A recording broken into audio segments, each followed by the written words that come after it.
Haleluya, haleluya Yesus, terpujilah namamu Tuhan.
setia. Engkau Bapa yang tidak pernah membiarkan dan meninggalkan kami seorang diri Tuhan. Engkau selalu ada di dalam setiap musim hidup kami Tuhan. Engkau senantiasa menemani setiap langkah kehidupan kami Tuhan. Karena itu kami mau tetap percaya kepadamu. Kami mau tetap melekat di dalam Engkau Tuhan.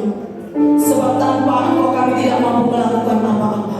Dan di luar Engkau Tuhan, kami bukanlah siapa-siapa Tuhan. Karena itu kami menaruh setiap pengharapan kami hanya kepadamu. Engkaulah satu-satunya Tuhan. Engkaulah satu-satunya Bapa yang ajaib.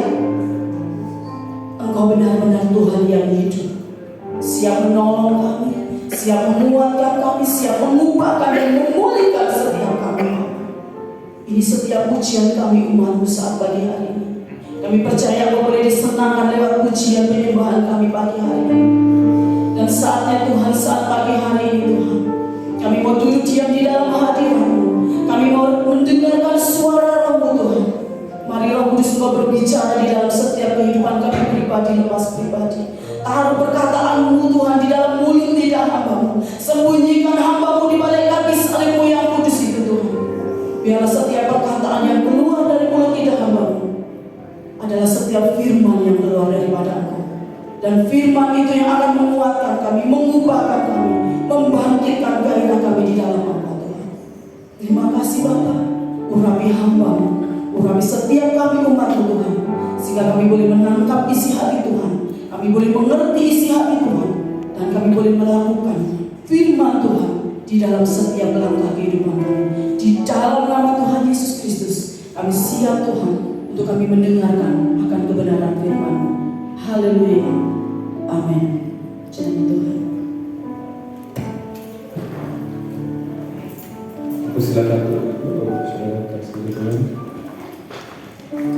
Puji Tuhan. Haleluya. Puji Tuhan. Haleluya. Haleluya, puji Tuhan. Amin. Puji nama Tuhan. Ucap syukur atas segala kebaikan Tuhan, kita bisa ada sampai saat ini. Itu saja itu semua karena kasih karena Tuhan. Anugerah daripada Tuhan begitu luar biasa. Puji nama Tuhan, saya dipercayakan lagi untuk berkat firman Tuhan pada pagi hari ini. Sebelum kita akan masuk dalam khotbah pagi pada pagi hari ini, saya akan menghimbau pada Bapak Ibu Saudara sekalian yang sudah Tuhan, HP-nya bisa di silent. Yang bawa HP bisa dimatikan datanya, dimatikan wifi-nya, dimatikan hotspot-nya. Kalau bisa langsung ke mode pesawat atau flight mode supaya tidak terganggu akan firman Tuhan. Amin. Puji nama Tuhan. Judul khotbah pada pagi hari ini adalah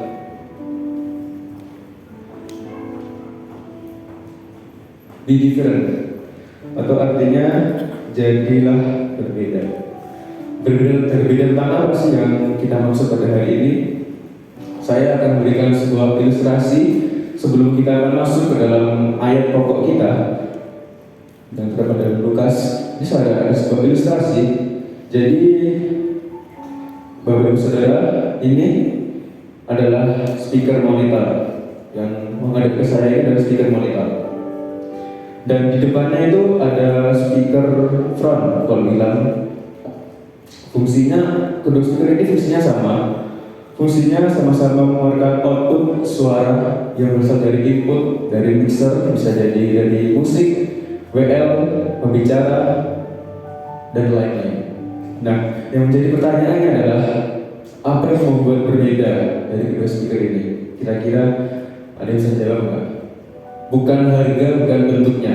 Apa yang berbeda dari kedua speaker ini? Yang membuat kedua ini berbeda? Ada yang bisa jawab? Mana? Sama ada yang bisa jawab? Apa yang membuat kedua speaker ini berbeda? Ada fungsinya sama, mengeluarkan suara, tapi ternyata kedua ini berbeda. Yang berbeda adalah komponen di dalamnya. Semakin bagus komponen di dalamnya, semakin canggih suara yang dihasilkan akan semakin indah. Suara yang dihasilkan semakin bagus, akan semakin detail, makin jernih, semakin enak untuk didengar. Betul? Begitulah dalam kehidupan kita. Apa yang membuat kita berbeda dari satu dengan yang lain adalah dalam kita. Apa dalam kita? Isi hati kita. Itu yang membuat kita berbeda dari orang lain. Bisa jadi lebih baik, bisa jadi lebih buruk. Nah, baik, kita akan masuk dalam ayat pokok kita, terdapat di dalam Lukas 10. Kita akan buka bersama-sama Lukas 10 ayat 38 sampai 42. Lukas 10 ayat 38 sampai 42. Nanti saya akan bacakan ayat yang genap. Bapak Ibu Saudara akan bacakan ayat yang ganjil, lalu ayat yang 42 kita akan baca secara bersama-sama. Lukas 10 ayat 38 sampai 42. Yang sudah mendapatkan katakan amin. Amin. Puji Tuhan. Dengan sejumlah perikop Maria dan Marta. Ketika Yesus dan murid-muridnya dalam perjalanan, tibalah ia di sebuah kampung. Seorang perempuan yang bernama Marta menerima dia di rumahnya.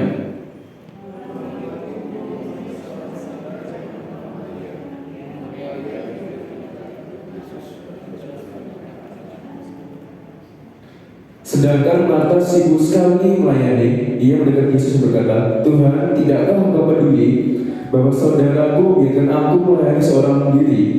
Suruhlah dia membantu aku."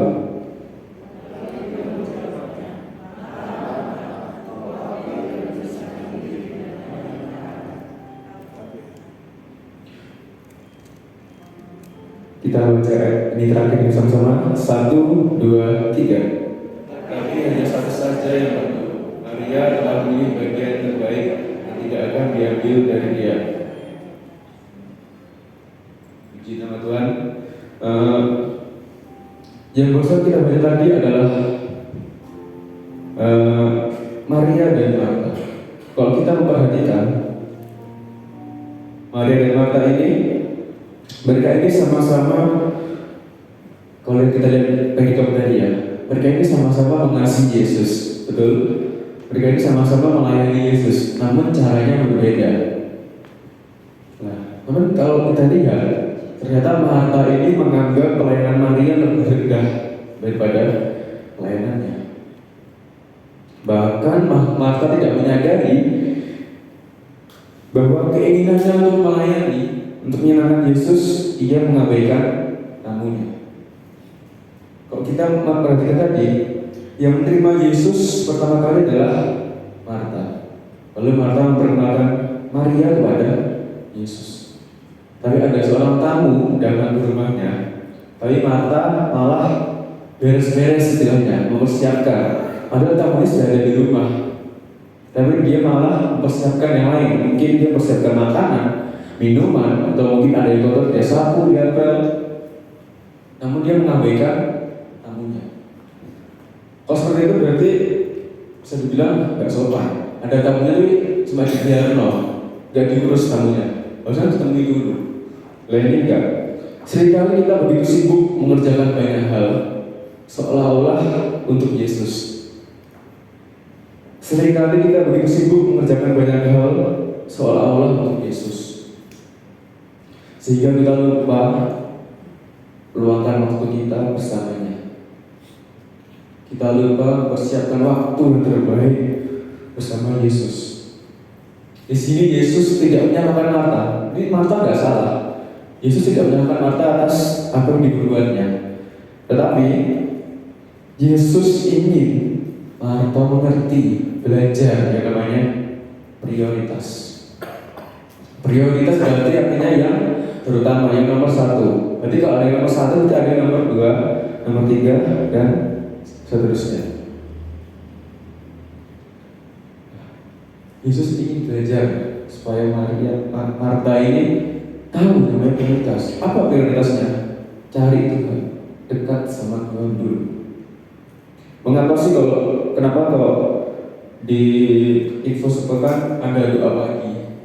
Nah, itu kenapa ada doa pagi? Kenapa? Karena ingin mengajarkan namanya prioritas.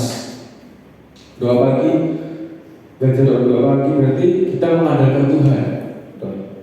Mengandalkan Tuhan atas keseharian kita nantinya. Kehidupan kita sehari-hari kita mengandalkan Tuhan. Nah, yang jadi pertanyaannya adalah waktu kita bangun, siapa yang kita cari atau apa yang kita pegang terlebih dahulu? HP, anak. Oh, masakanku gimana ini? Belum masak buat anak. Apa cari Tuhan dulu? Nah, di sini terlihat siapa prioritas kita.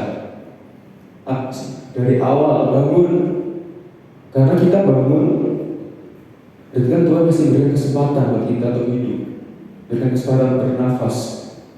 Namun seringkali kita lupa, kita malah memikirkan hal-hal yang lain. Kita lupa pada Yesuslah yang harusnya kita cari terlebih dahulu.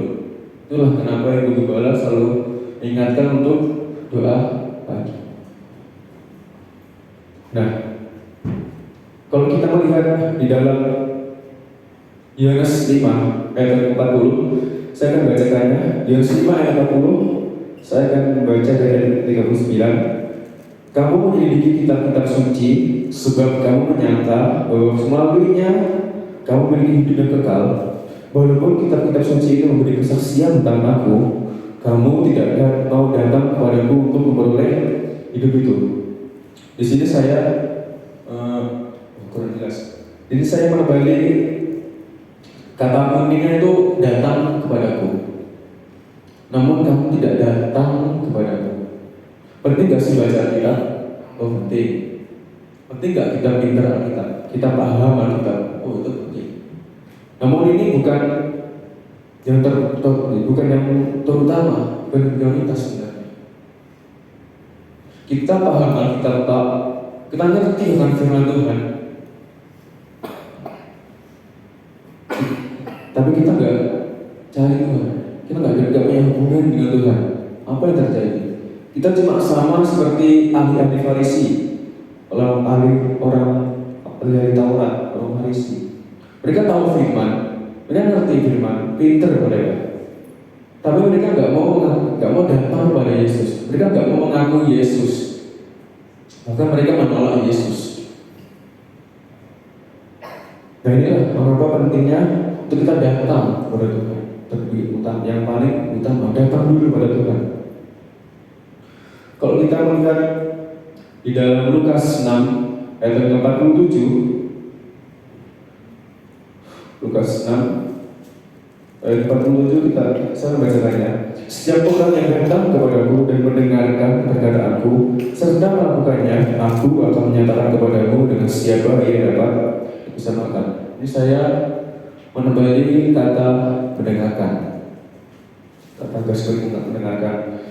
Setiap orang yang datang kepadaku, datang kepada Tuhan dan mendengarkan perkataanku. Dia kata mendengarkan. Perhatikan kata mendengarkan ini. Kata mendengarkan berbeda dengan kata mendengar. Kalau mendengar itu cuma sekedar lalu lewat saja. Contoh, Mas Damu sama saya ngobrol, saya di sini, saya bisa mendengar dong. Lalu saya nggak ikut mereka, saya ikut mendengar. Dan kalau saya ditanya, tahu nggak?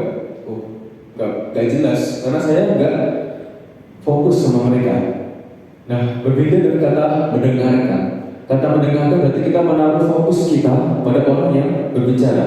Kita menaruh perhatian kita kepada orang yang berbicara. Itu mendengarkan. Itulah mengapa tadi saya katakan yang punya HP bisa matikan datanya. Kenapa? Supaya kita bisa mendengarkan. Siapa yang berkhotbah nantinya. Supaya kita tidak terlewat. Bagaimana kita mau melakukan firman Tuhan? Tapi kalau kita cuma mendengar, kenapa kok sekali kita gampang lupa firman Tuhan? Karena kita cuma mendengar, tidak mendengarkan, cuma mendengar saja. Kalau mendengarkan berarti fokus akan yang memberitakan firman Tuhan. Nah, lalu ayat 48, Ia sama dengan seorang yang mendirikan rumah. Orang itu menggali dalam-dalam dan meletakkan dasarnya di atas batu. Ketika datang air bah dan banjir melanda rumah itu tidak dapat digoyahkan karena rumah itu kokoh dibangun. Saya ingin menambah kata menggali dalam-dalam. Dalam hubungan kita hubungan dengan Tuhan, kita nggak cuma sekedar menggali itu cuma satu stop cukup, tapi harus menggali dalam-dalam. Artinya apa? Kalau Tuhan tanya, bagaimana hubungan dengan Tuhan? Wah, aku datang pada Tuhan hari Minggu, itu cuma satu stop. Tapi ini saya menggali dalam-dalam dan meletakkan dasarnya di atas batu. Batunya siapa? Batu berjuru, Yesus. Kita dekat dengan Tuhan. Dasar kita supaya kokoh. Prioritas kita dekat dengan Tuhan, bangun hubungan dengan Tuhan, sampai kedekatan kita sama Tuhan itu bukan cuma mengenal, bukan hanya mengenal, tapi sampai di taraf keintiman itu menggali dalam-dalam. Kalau kita cuma mengenal Tuhan itu, ya contohnya aku mengenal Aldo, itu cuma sebatas mengenal. Tapi saya nggak tahu apa isi hatinya, saya nggak tahu apa yang dikerjakannya, apa masalahnya, saya nggak tahu, karena saya cuma mengenal. Tapi berbeda kalau sampai ke taraf ketingkatan keintiman, itu berbeda. Kalau keintiman berarti saya mengenal dia jauh lebih dalam. Itulah mengapa menggali dalam hubungan kita dengan Tuhan. Gak cuma hari Minggu saya mengenal Tuhan. Nah, terus bagaimana hari yang lain? Nah, kata keintiman tadi atau intimasi, yang pertama, keintiman adalah fondasi yang penting, yang seharusnya menjadi prioritas. Contohnya tadi, Maria dan Marta. Marta sibuk mengerjakan banyak hal, tapi harusnya jadi prioritas adalah temui Tuhan dulu, cari Tuhan dulu, baru engkau mengerjakan banyak hal. Kan gitu kan? Tata keramainya seperti itu kan? Kita temui dulu tamunya, permisi aku saya persiapkan tehnya dulu, betul? Masa buat datang langsung kita nggak ngomong, langsung aja harus ini persiapkan. Itu kita mengabaikan tamunya. Keintiman adalah fondasi yang penting. Kita seringkali sibuk mempersiapkan apa yang nampak di mimbar pelayan kita. Kita sibuk mempersiapkan latihan ini, latihan musik, latihan BL. Namun kita lupa membangun fondasi kita. Apa? Hubunganmu dengan Tuhan, keintimanmu dengan Tuhan. Apakah hubunganmu cuma sekedar mengenal atau sampai ke tingkatan keintiman? Itu adalah dua hal yang jauh berbeda. Nah, yang kedua adalah keintiman adalah hubungan pribadi antara dua orang. Keintiman adalah hubungan pribadi antara dua orang. Sebagai contoh, misal saya punya istri misalnya saja, punya istri ya. Terus saya sebenarnya bisa berkomunikasi sama dia setiap hari. Namun saya cuma berkomunikasi seminggu sekali, sebulan sekali, 2 bulan sekali. Kalau saya tanya, itu bisa dikatakan keintiman apa enggak? Enggak. Jadi kata orang, saya nggak sayang sama dia karena cuma komunikasi seminggu sekali, padahal saya bisa melakukannya setiap hari. Tapi saya nggak melakukannya setiap hari. Bagaimana dengan ibadah? Ibadah adalah kita ini beribadah secara korporat atau bisa dibilang secara bersama-sama. Kita bilangnya, oh saya beribadah kok, saya cuma hari Minggu. Itu pun bersama-sama. Gimana kalau di rumah nantinya? Kalau nggak ada hari Minggu ya enak. Saya merasa berhati dan Tuhan karena ada teman-teman, ada bapak ibu saudara yang menolong Allah yang menopang saya sehingga saya merasakan hadirat Tuhan. Namun bagaimana kalau di rumah gak ada yang lain? Apakah kita akan tetap bangun hubungan kita sama Tuhan? Nah, yang ketiga adalah keintiman memperlihatkan seberapa besar engkau mengasihi. Keintiman memperlihatkan seberapa besar engkau mengasihi. Kita mungkin mengatakan, oh aku mengasihi Tuhan, Tuhan kau baik, Tuhan kau luar biasa. Terus berkatakan, iya cuma hari Minggu. Engkau bilang, oh Tuhan kau baik, aku mengasihi kau Tuhan, cuma hari Minggu tak. Gimana hari Senin, Selasa, Rabu, Kamis, Jumat, Sabtu? Apakah kau mengasihi aku? Kok Tuhan kata seperti itu gimana? Kita jawab, aduh Tuhan capek. Ya kalau kita merasa capek, dengan waktu Tuhan kita capek. Tuhan lo gak pernah capek dengerin keluhanmu setiap hari, gak pernah capek. Dan kadang kita capek, aduh Tuhan capek, istirahat aja Tuhan, besok lagi, besok tertunda sampai minggu baru datang sama Tuhan. Apakah itu bukti kau mengasihi? Tadi saya contohkan, kalau saya mengasihi istri, berarti saya berkomunikasi setiap hari, secara intens. Tapi kalau enggak setiap hari, berarti saya tidak mengasihi. Sesimpel itu sebenarnya. Bukan cuma kita tuh ketemu Tuhan, cari Tuhan, bukan cuma karena butuh, dan karena kita rindu. Aku kangen Tuhan, aku ingin ketemu Tuhan, aku ingin menyembah Tuhan, aku ingin memuji Tuhan. Nah, seperti itulah keintiman seharusnya. Gak cuma karena butuh, Tuhan aku butuh ini, Tuhan aku dalam masalah ini, Tuhan tolong aku Tuhan. Kita datang cuma karena butuh. Seolah Tuhan ini kayak kantong Doraemon. Doraemon, tahu gak? Ada yang tahu, ada yang enggak ya? Kantong Doraemon itu animasi anak kecil, anak-anak. Ada seorang anak, dia minta ke Doraemon aku butuh ini.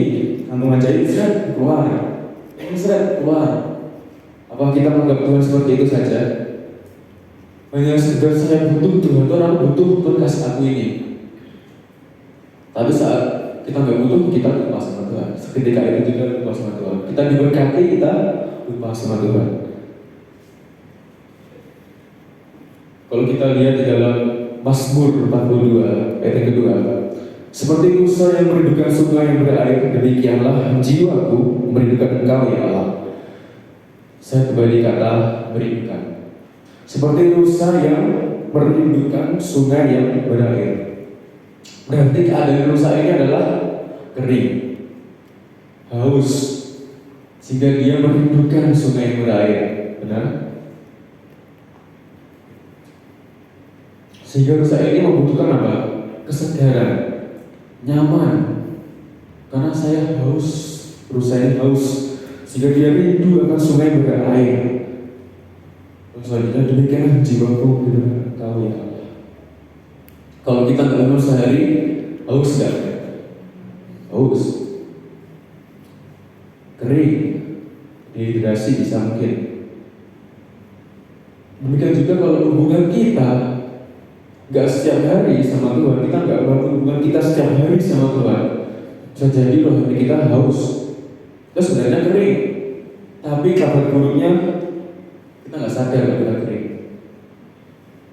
Kenapa kok nggak sadar?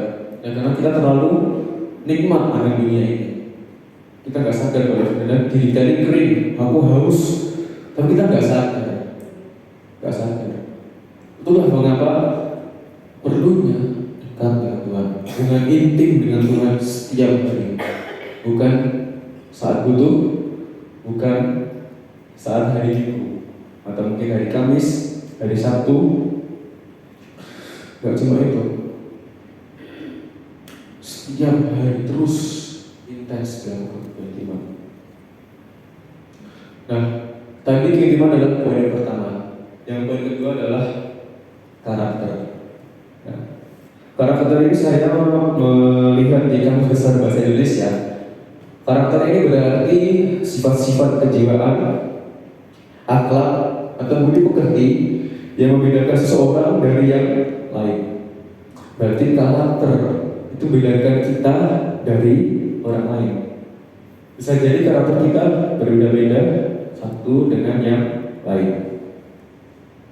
Nah, yang menariknya adalah yang menilai karakter kita adalah orang lain, bukan kita.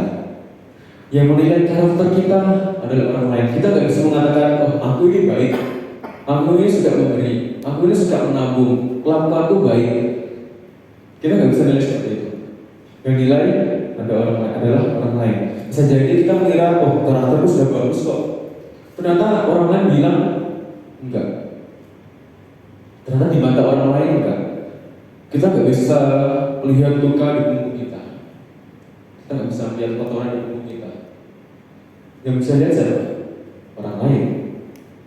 Itulah mengapa kita membutuhkan orang lain supaya kita bisa introspeksi. Jadi kalau ditegur orang, jangan marah. Itu untuk bangun kau sendiri sebenarnya, bangun kita sendiri. Tapi namanya orang ditegur itu nggak suka ditegur. Inginnya benar, aku selalu benar. Inginnya seperti itu.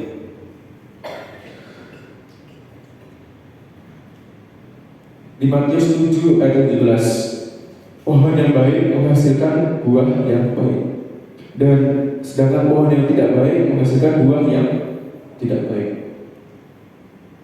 Kalau karakter kita jelek, karakter kita tidak baik, berarti perlu dipertanyakan bagaimana hubungan kita dengan Tuhan, bagaimana hati kita. Jadi kalau karakter kita jelek, berarti harus dibereskan apa? Hati.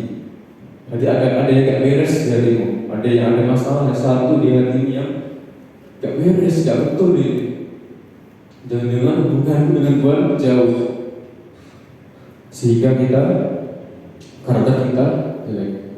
Nah, ini ada sebuah statement, pertanyaan, perhatikan baik-baik.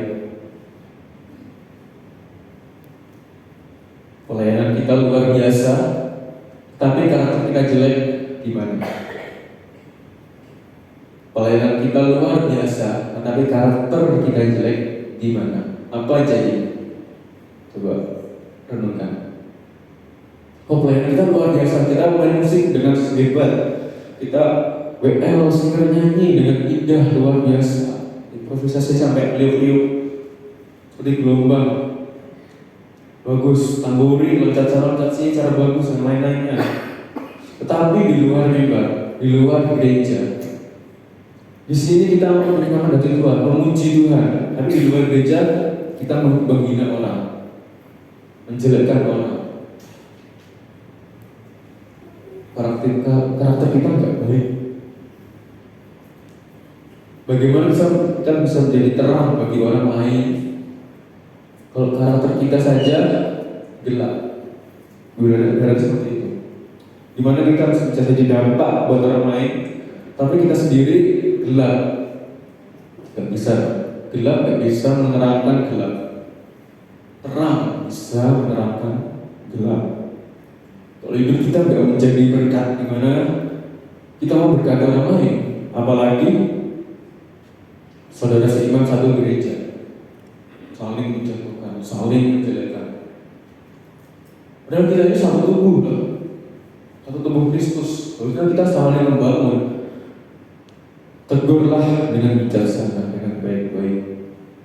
Pasti akan terima kok. Gak mungkin gak. Asal dengan baik-baik dan perhatikan waktu yang tepat untuk menegur. Nah, poin yang ketiga adalah skill. Nah, skill ini bisa berarti kemampuan, keterampilan, kepandaian, bakat, dan pekerjaan. Ini yang saya dapatkan, saya cari-cari pengertian tentang skill atau kemampuan.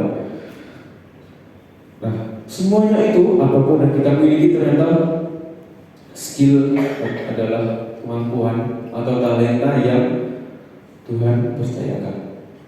Apapun yang kita miliki itu Tuhan percayakan. Pekerjaan kita, kepandaian kita, kemampuan kita, semuanya itu punya Tuhan yang Tuhan percayakan. Berarti kalau Tuhan percayakan, harus ada namanya apa? Tanggung menjawab. Sebagai contoh, Mas Eko butuh keyboard. Saya pinjam keyboard buat latihan di rumah. Jadi saya percayakan keyboardnya ke Mas Eko. Nah, berarti Mas Eko harus tanggung jawab. Kalau rusak, kalian tanggung jawab Mas Eko. Begitupun juga kita. Apa yang kita miliki saat ini yang Tuhan percayakan, ada nggak tanggung jawab? Tanggung jawab kita. Tuhan tidak pernah memaksa. Terserah mau kamu apakan yang Tuhan percayakan. Itu pilihanmu, kehendak bebas. Tuhan tidak pernah memaksa. Mau kemampuanmu, apa yang kau miliki, kau berikan kepada siapapun, itu bebas. Tuhan tidak memaksa. Namun ingat, itu Tuhan percayakan. Ada tanggung jawab. Kalau kita mengingat ada sebuah perumpamaan, ya dalam Alkitab, sebuah tentang talenta. Ada yang diberi 5 talenta, 2 talenta, dan 1 talenta. Nah, yang diberikan 5 talenta dan 2 talenta, dia mengerjakannya. Dia tanggung jawab atas yang dipercayakan, sehingga dia memperoleh laba 2 kali lipat. Lalu apa yang dikatakan oleh tuannya? Oh, kamu hamba yang baik. Nah, bagaimana dengan hamba yang beri 1 talenta? Dia menguburnya, dia nggak bertanggung jawab, lalu dikembalikan pada tuannya. Apa yang dikatakan oleh tuannya? Hei, kamu hamba yang jahat. Tuhan memberikan pilihan kehendak bebas buat kita. Namun pilihannya cuma ada 2 pilihan, hamba yang baik atau hamba yang jahat. Cuma ada 2 pilihan di dalam perikop talenta itu. Bagaimana tanggung jawab kita atas apa yang diberikan oleh Tuhan? Bahwa kita punya tanggung jawab yang baik. Itu semua tergantung kita, pilihan kita masing-masing. Nah, ada sebuah contoh, satu contoh dalam Alkitab, yaitu Daniel. Daniel ini melaksanakan ketiga hal ini dengan baik, keintiman, karakter, dan skill. Nah, kita akan perhatikan satu persatu. Kita akan buka di dalam Daniel 6 ayat 11. Kita akan melihat bagaimana keintiman seorang Daniel ini. Daniel 6 ayat 11. Saya akan bacakannya. Mendengar suatu berita itu telah dibuat, Daniel pulang ke rumahnya. Di kamar atasnya ada tingkap-tingkap terbuka ke arah Yerusalem. 3 kali sehari ia berlutut berdoa serta memuji Allahnya seperti yang biasa dilakukannya. Apa yang dilakukan Daniel? 3 kali sehari ia berlutut berdoa memuji Allahnya seperti yang biasa dilakukannya. Kalau kita melihat kata biasa, berarti sudah menjadi gaya hidup. Bukan cuma datang sama Tuhan kalau butuh, tapi sudah menjadi gaya hidup. Aku datang sama Tuhan karena aku rindu Tuhan, aku kangen sama Tuhan. Daniel tidak datang sama Tuhan kalau cuma butuh. 3 kali sehari seperti yang biasa dilakukannya. Kita lihat bagaimana kuatnya fondasi Daniel ini, bagaimana keintiman hubungannya dengan Allah, begitu kuat fondasinya. Daniel ini menggali dalam-dalam sehingga fondasinya sangat kokoh, sangat kuat. Nah, ketika Daniel punya keintiman, punya fondasi yang kuat, yang kokoh, kita lihat karakter yang dimiliki oleh Daniel. Kita akan lihat dalam Daniel 1 ayat yang ke-8. Ini adalah karakter dari Daniel. Daniel 1 ayat ke-8, saya akan bacakannya. Daniel bertekad untuk tidak menajiskan dirinya dengan santapan raja dan dengan anggur yang biasa diminum raja. Ia pun meminta kepada pemimpin pegawai istana agar diizinkan untuk tidak menajiskan dirinya. Daniel bertekad, ada komitmen Daniel. Aku nggak ingin menajiskan diriku, karena Daniel sadar tubuhnya ini milik Allah. Daniel gak ingin menajiskan dirinya. Dia bertekad. Bahkan kalau kita lihat di pasal 6 nanti, ketika Daniel suruh seluruh orang disuruh memuji dan Raja Darius, Daniel gak mau. Daniel cuma menyembah Allah. Akhirnya Daniel dimasukkan ke surga. Perhatikan karakter Daniel yang begitu kokoh. Daniel ini tipe orang yang berkata iya kalau iya, berkata tidak kalau tidak. Daniel berdiri di atas kebenaran. Kok bisa Daniel punya karakter yang hebat seperti ini? Ya, karena dia punya hubungan yang dekat sama Tuhan. Pondasinya kokoh, kuat sekali. Keimanannya dia kuat, sehingga karakter dia sudah pasti bagus. Nah, yang ketiga, skill dari Daniel. Kita perhatikan Daniel 1 ayat 17. Saya akan bacakannya. Kepada keempat pemuda itu, Daniel, Sadrak, Meshach, Abednego, itu Allah memberikan pengetahuan dan kepandaian tentang berbagai sastra dan hikmat. Khusus Daniel juga mempunyai pengertian tentang berbagai penglihatan dan mimpi. Perhatikan, skill, kemampuan yang dimiliki Daniel begitu luar biasa. Dia pintar, sangat pintar. Gak cuma pintar, tapi dia bisa punya pengertian tentang penglihatan dan bisa mengartikan mimpi. Iya, skill dari diri Daniel begitu hebat, begitu luar biasa di Daniel. Namun, kita perhatikan ya, ini rahasia Daniel dalam Daniel 2 ayat ke-27. Daniel 2 ayat 27, saya bacakannya. Jawab Daniel pada raja, katanya, rahasia yang ditanyakan Tuanku raja tidak dapat diberitahukan pada raja oleh orang bijaksana, tukang jampi, ahli ilmu gaib atau ahli nujum. Tetapi di surga ada Allah yang menyingkapkan rahasia-rahasia. Ia telah memberitahukan kepada Tuanku raja Nebukadnezar apa yang akan terjadi pada hari-hari kemudian. Inilah mimpi dan penglihatan-penglihatan yang Tuanku lihat di tidur. Perhatikan, Daniel, skill yang dimiliki Daniel, kemampuannya, Daniel tidak menyombongkan dirinya. Dia punya kerendahan hati. Ketika Daniel bisa mengartikan mimpi yang orang lain, bahkan ahli-ahli, orang bijaksana, ahli ilmu, gaib, ahli nujum, mereka nggak bisa. Tapi Daniel bisa. Jadi dari ini seharusnya Daniel bisa sombong. Dia tidak ibarat di atas lebih dari yang lain. Tapi apa yang dikatakan Daniel? Allah lah yang mengartikan mimpi, bukan Daniel. Allah lah yang mengartikan mimpi. Daniel sadar kalau apa yang dimilikinya, kemampuannya, itu semua dari Allah saja. Semuanya hanya dari Allah. Daniel sangat sadar itu. Sehingga dia tidak sombong. Dia meninggikan Tuhan, bukan meninggikan dirinya. Seringkali kita sukanya itu dipuji, dihargai, disegani. Lihat Daniel, apa yang dia kerjakan. Seharusnya memberikan pujian, tapi Daniel memberikan pujiannya kepada Allah, bukan kepada dirinya.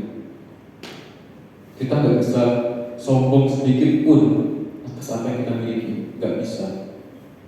Itu semua sebenarnya punya Allah. Tuhan percayakan. Tergantung apakah ada tanggung jawab datang buat kita semuanya atas apa yang Tuhan berikan, Tuhan percayakan. Dari seorang yang luar biasa. Kok bisa yang memiliki skill yang begitu hebat, tapi dia tidak sombong? Ya, karena dia memiliki karakter yang baik. Kenapa kok dia memiliki karakter yang baik?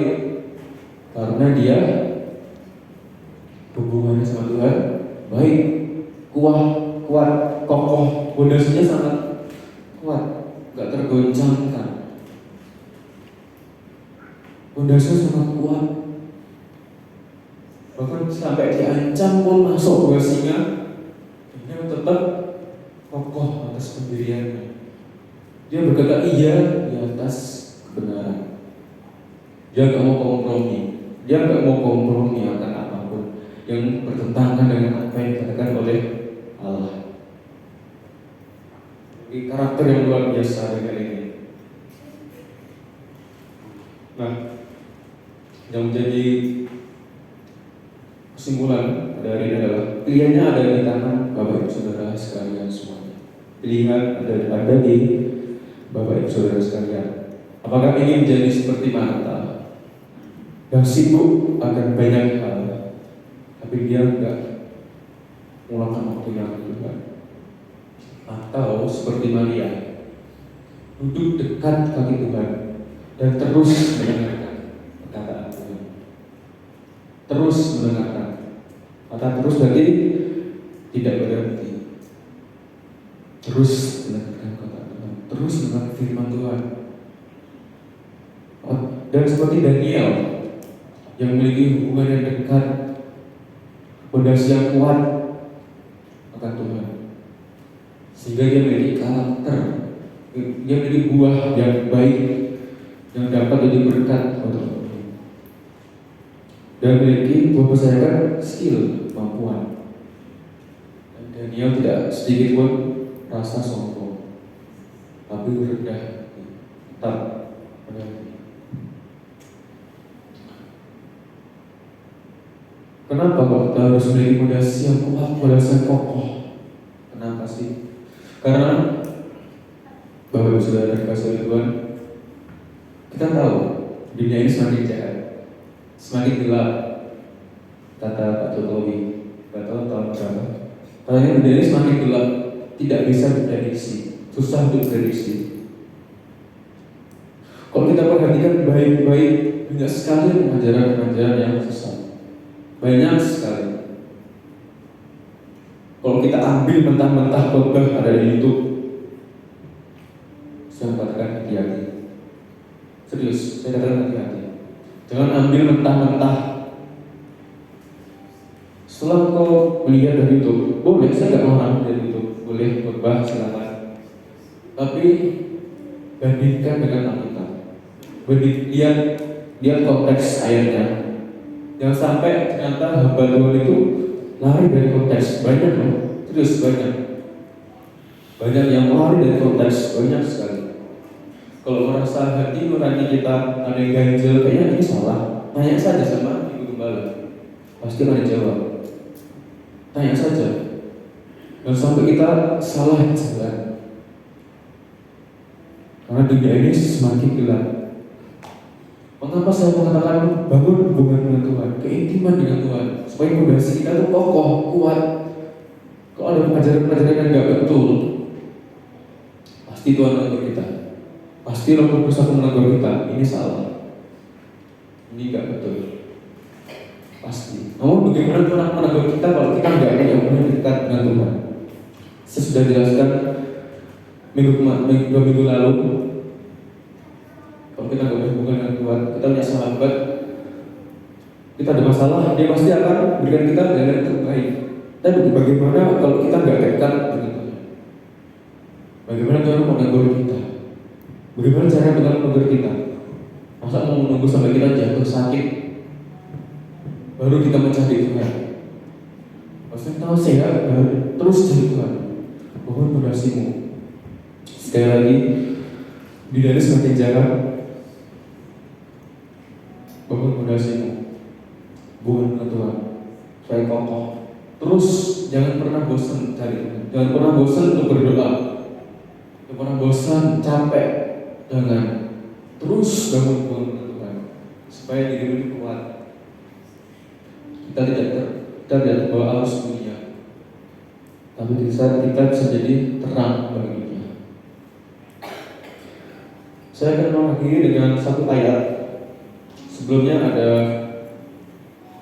seorang komedian, Indra Warkop, tahu ya? Dia pernah seperti ini. Tertawalah sebelum tertawa itu dilarang. Namun saya akan memberikan ayat Yesaya 55 ayat yang ke-6. Carilah Tuhan selama Ia berkenan ditemui. Berserulah kepadanya selama Ia berkenan. Carilah Tuhan selama Ia berkenan ditemui. Berarti ada waktunya Tuhan tidak berkenan untuk ditemui. Kapan itu? Nanti kita tunggu. Kalau kita menunda-nunda, besok aja Tuhan, besok aja Tuhan, besok aja Tuhan. Kita menunda-nunda waktu seharusnya kita bisa melakukannya berdoa. Capek-capeknya kita melakukan waktu berdoa. Gak usah lama-lama berdoa itu. Gak perlu tapi yang penting engkau punya hati ingin cari Tuhan, rindu kangen sama Tuhan. Berdoa saja, cari Tuhan saja, secapek apapun kalian. Puji nama Tuhan. Demikian firman Tuhan yang dapat saya sampaikan. Tuhan Yesus memberkati. Mari saya undang berdiri. Kita akan nyanyi lagu Mengejar Hadirmu. Saya undang WL Singer membantu.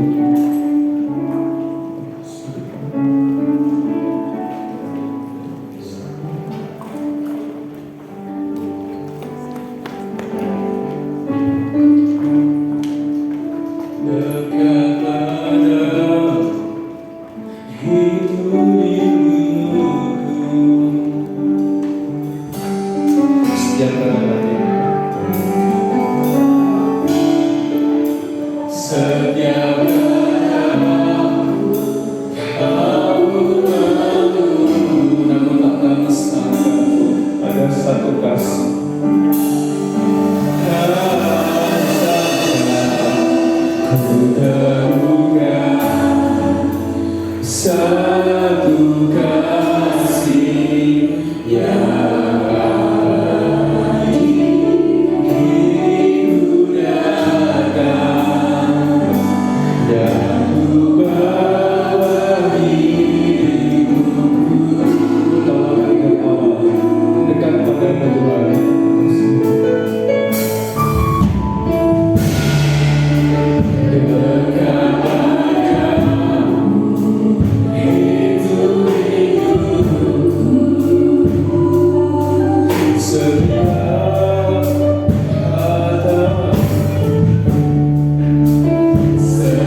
kita dengan Tuhan berdampak karakter kita, skill kita. Terima kasih Tuhan. Kepada siapa Anda bergaul, demikian pula jadinya. Ketika kami bergaul lebih dalam lagi dengan Engkau, ketika kami lebih intim lagi bergaul dengan Engkau, kami akan seperti Tuhan, memiliki hati seperti hatinya Tuhan, memiliki pikiran seperti pikirannya Kristus, memiliki perkataan seperti perkataannya Tuhan, memiliki sikap tindakan seperti tindakannya Tuhan. Itulah yang menjadi kerinduan kami Tuhan. Kami mau mengikuti jejak Tuhan. Sebabnya firman pagi ini akan membawa kepada kami untuk kami menjadi pribadi yang berbeda dengan dunia, karena karakter kami yang diubahkan oleh Tuhan ketika kami intim dengan Tuhan. Bukan hanya mengenal, tetapi kan benar-benar mengenal secara intim pribadi itu, sampai kami mengerti perasaanmu, sampai kami bisa memahami apa yang diri kehendakmu dalam hidup kami Tuhan. Kami melakukan bukan kemauan kami, tapi kami bisa sampai melakukan apa yang diri kehendakmu kami lakukan dalam hidup kami. Roh Kudus terus tolong kepada kami umat pagi hari ini. Roh Kudus pimpinlah kami. Roh Kudus sertailah kami, karena kami terbatas. Kami tidak mampu, kadang-kadang kami kalah dengan kondisi kami. Kadang-kadang kami kalah dengan keadaan kami, kepentingan diri kami. Kadang-kadang kami kalah dengan kedagingan kami. Tetapi kami mau Roh Kudus Engkau yang akan kuasai hati seluruh hidup kami. Pimpin kami Roh Kudus, supaya dimanapun kami ada kami bisa menjadi terang, jadi berkat bagi orang lain. Terima kasih Tuhan ketika kami melayani, karakter kami juga diubahkan oleh Tuhan. Tuhan tolong kepada kami, jangan sampai kami jadi batu pesanduran bagi orang lain, tapi kami mau hidup kami dipulihkan. Terima kasih Bapa, terima kasih Kau memberkati hamba-Mu yang masih muda ini, terus belajar untuk melayani Engkau.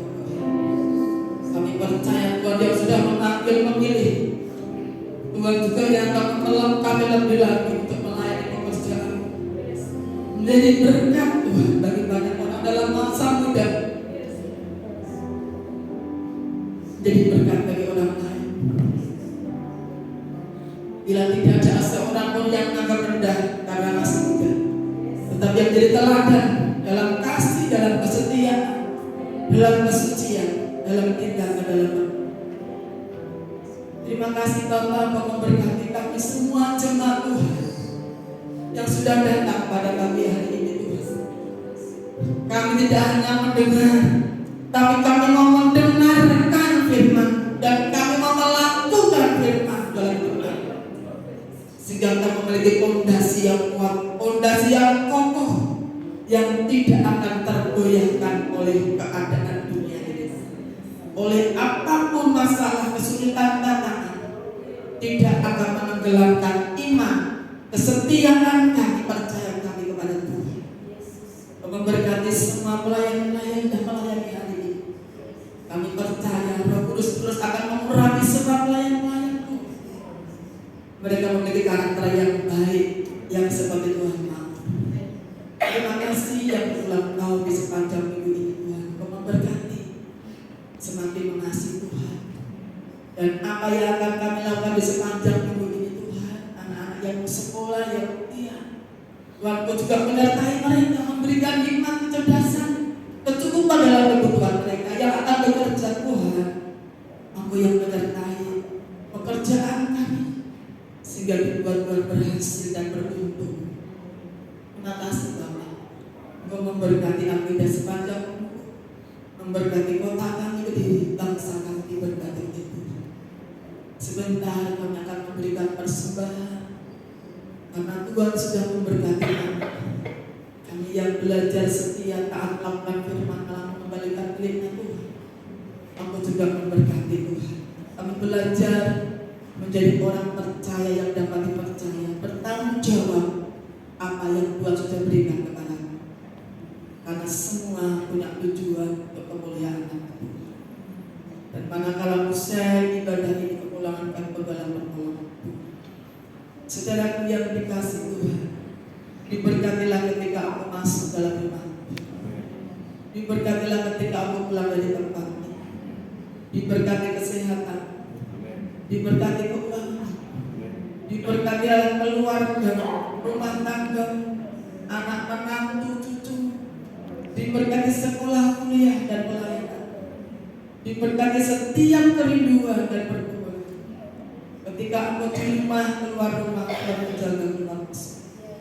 Terimalah anugerah, sisa dan berkat yang datang dari Bapa di surga, kasih sayang daripada Tuhan Yesus Kristus, dan persekutuan Allah Roh Kudus menyertai hidup mulai hari ini, esok sampai Maranatha. Tuhan datang kembali menjemput umat yang setia sampai akhir hidup. Terimalah berkat di dalam nama Tuhan Yesus Kristus. Yang diberkati Tuhan sama-sama katakan amin.